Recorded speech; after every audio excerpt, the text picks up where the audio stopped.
My name is Siobhan Lindsay. I'm a women's wear designer in New Brunswick, Canada. Last week I showed you how to draft your own basic skirt pattern using your measurements. This week we're going to take that pattern and turn it into a mock-up. A fabric mock-up is important because we can ensure that that pattern that we drafted fits perfectly. From there you can develop and design so many different skirts. Today I'm going to be showing you how to place your pattern on the grain of your fabric correctly, cut it out together, and we will also sew it up. From there, we will move on next week and fit the mock-up. Let's get into it.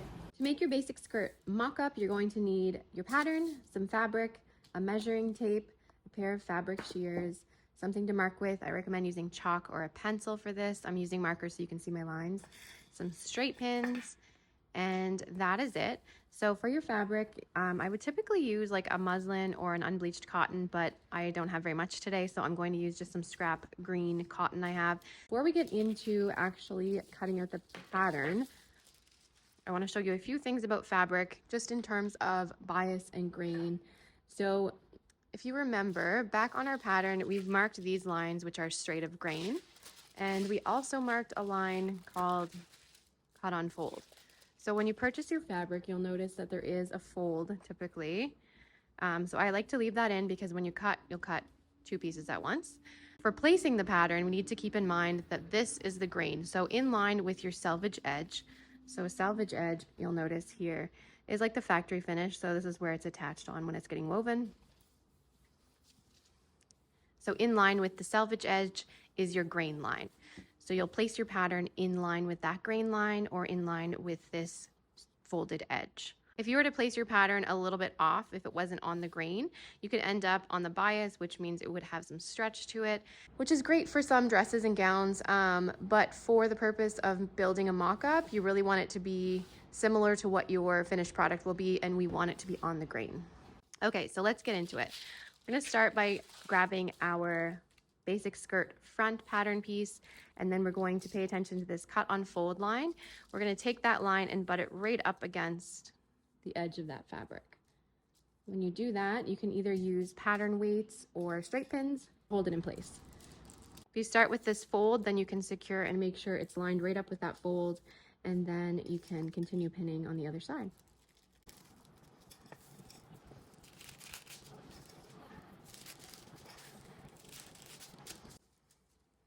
So now that the front piece is pinned, I'm going to spin my fabric around.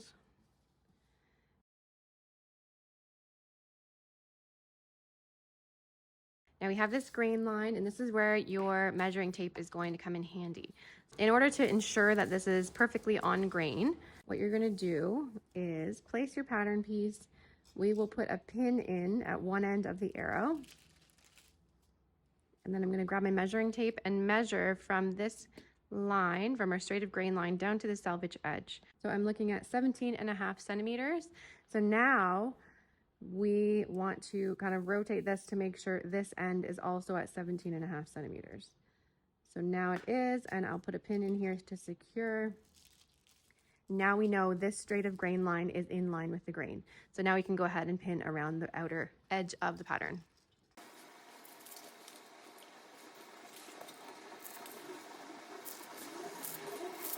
Okay, so there we have it. So now you're going to grab your tool that you have to mark out the outline.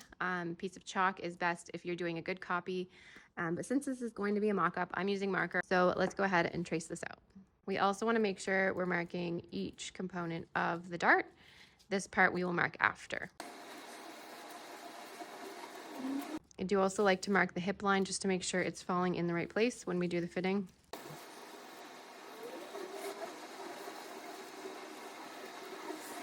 And I like to just mark a CB for center back. This will be within the seam allowance. And we'll flip it around and trace out the front piece.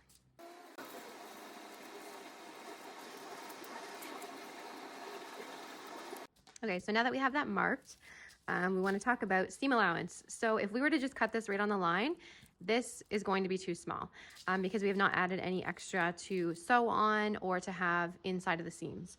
So basically what I like to do is add on my seam allowance right onto the fabric. So 1.5 centimeters is going to be your seam allowance, so you're going to cut the whole way around. However, in the center back, because we want to have a little bit of extra room, we're going to do 3 centimeters at the back. So you want a wider seam allowance here just to allow for pinning that mock-up in place. So if you're new to this, you can mark out your seam allowance, but I'm just going to go ahead and cut. The great thing about adding the seam allowance right on the fabric is we have our sew line drawn out, so it really doesn't matter if you go off of the 1.5 centimeter seam allowance. If you end up wider in some places, it's fine because we have the sew line drawn right on there.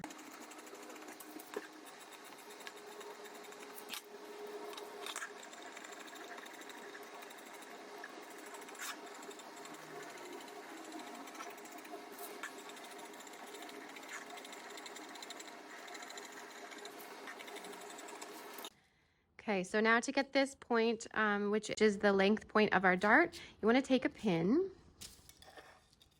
just a straight one here, and you'll poke it through right at that point. Now you're going to lift your pattern piece, and where that pin is in the fabric, that is your point you want to mark. You're going to want to mark that on both sides of your fabric. Okay. So now we'll take the rest of the pins out.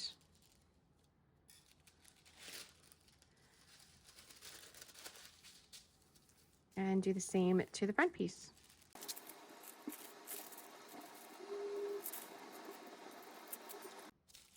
Okay, so you'll notice we only have our markings on one side. So we're gonna flip our pattern over, get it in place. You can throw a couple pins in and then do a quick trace around.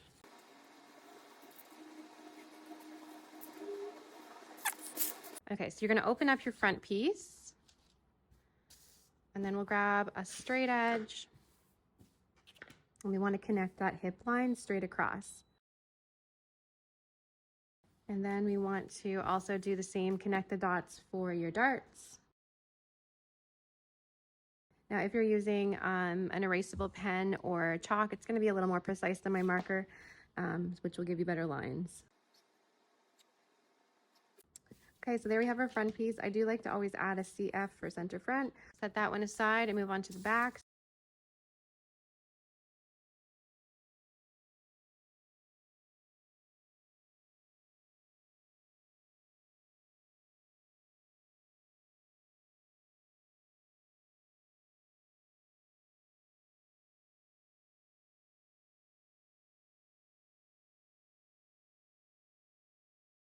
So similar to the paper folding technique when we did the pattern drafting, we're going to do the same thing with our iron. So you're going to pinch your dart right along that center line and give yourself a nice creased edge with your iron.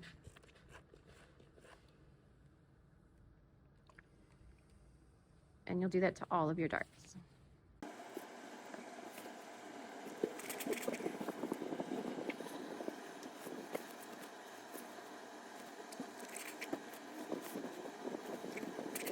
So now that we have all of the darts pressed along that center line, we're going to go ahead and pin them. So the way to ensure that your darts will be sewn and match up on both sides, you'll go ahead and put a pin straight through. Do this on this line here. And make sure when you come out on the other side, you're coming out at that exact same point. You can go ahead and put a pin, and you'll do that the whole way down. They should match up pretty well since you did iron right along that center line, but it's nice to just ensure that. And you'll repeat that with all of your darts.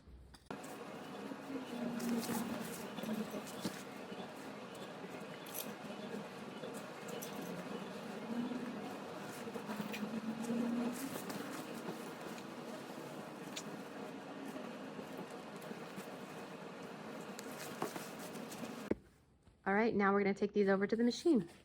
So now we're gonna go ahead and stitch these. Now the thing about darts is we end up wider at the top and then with a very, very tiny narrow point. If you were to do a back stitch here, you would end up with kind of a lump, and then when you flip it around, it wouldn't press nicely. So there is a different technique to finish a dart, and what you're gonna do is you're gonna start at the top of the back stitch like normal, continue down to the end of the dart, and then just go off the end. When you come off the end, you're gonna leave a long tail of string, and then we will double knot it. So go ahead and do that.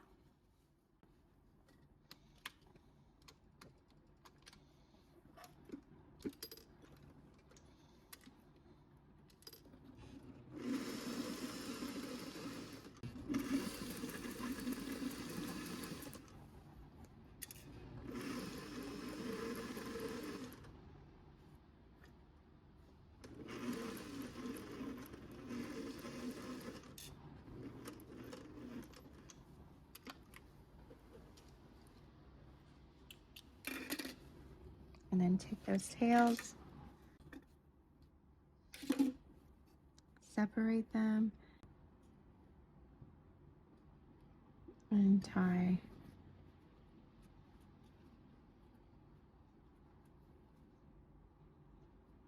Again. And then you'll just snip those off. And we'll press after, but that's just how it's gonna look on the outside, and it will look nice and crisp once it's ironed. So let's go ahead and sew the rest of the darts.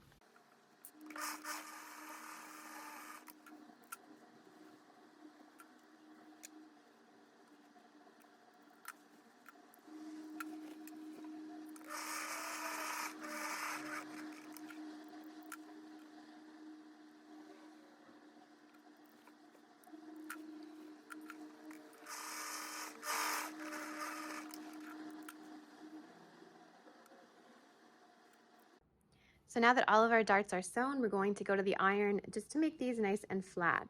So what you want to do is press them towards the side seam. The side seam is the nice curved seam.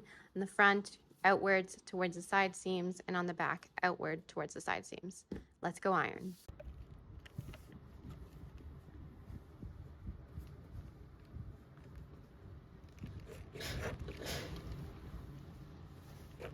Start by pressing it from the inside towards the side seam. You're going to flip it around and then give it a press from the outside as well.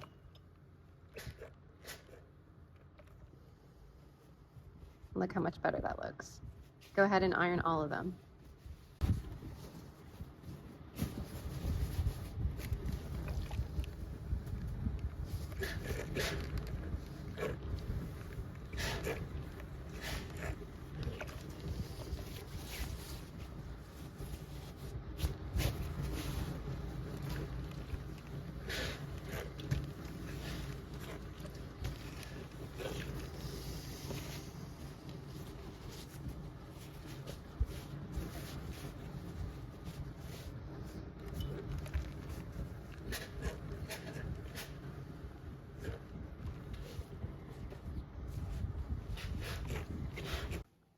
Okay, now that we're all ironed, we need to assemble the skirt.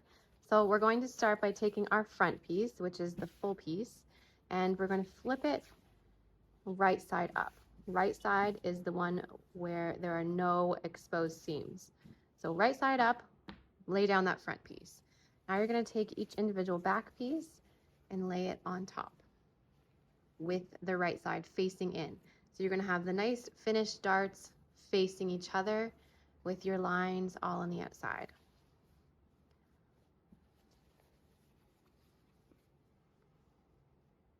Okay, so now we want to pin our side seams. So we're going to use that same pin trick. We're going to put a pin through on that hip line from one side, and then put the pin through on the hip line on the other. And then we know that that line will match, and we can pin up from there and down from there on either side, lining up those seam lines.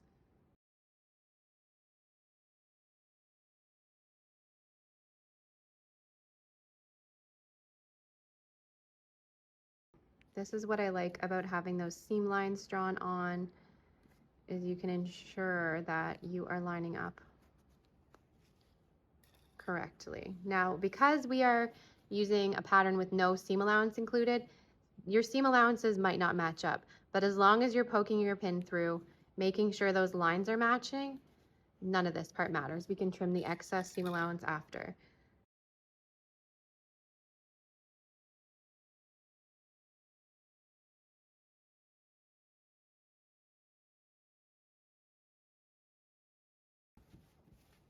There's one side seam pinned.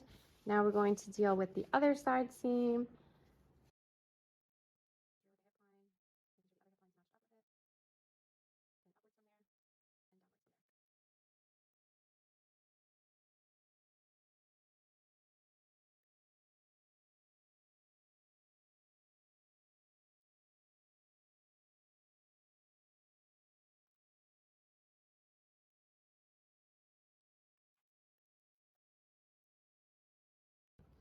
Now while I'm pinning, I will explain why I do my pins out to the side instead of straight on. As you're sewing at your machine, going along like this, you'll find that it's easier to pull your pins out this way and keep in line with your seam line versus going straight. It also just gives a more accurate line up.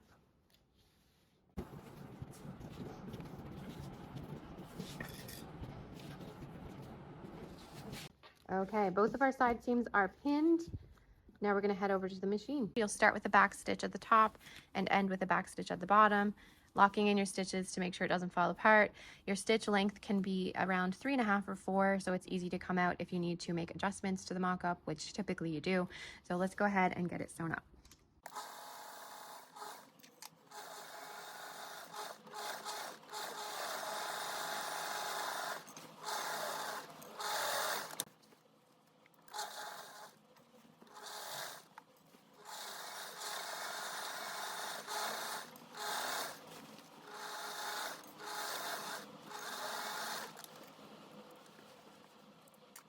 Now that both of your side seams are sewn, let's go over to the iron. Every time you sew a seam, you want to go in with your iron just to smooth that out.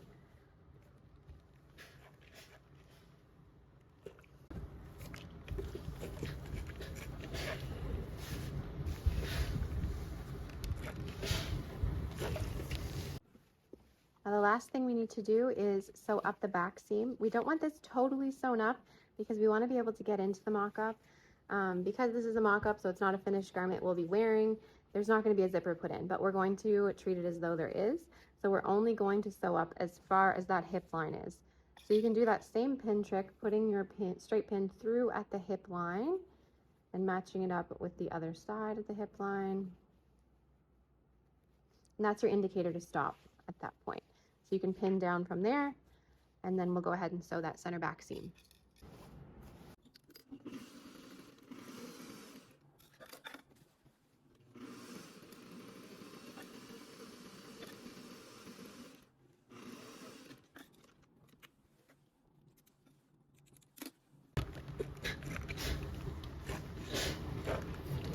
So that's it for sewing your very first mock-up.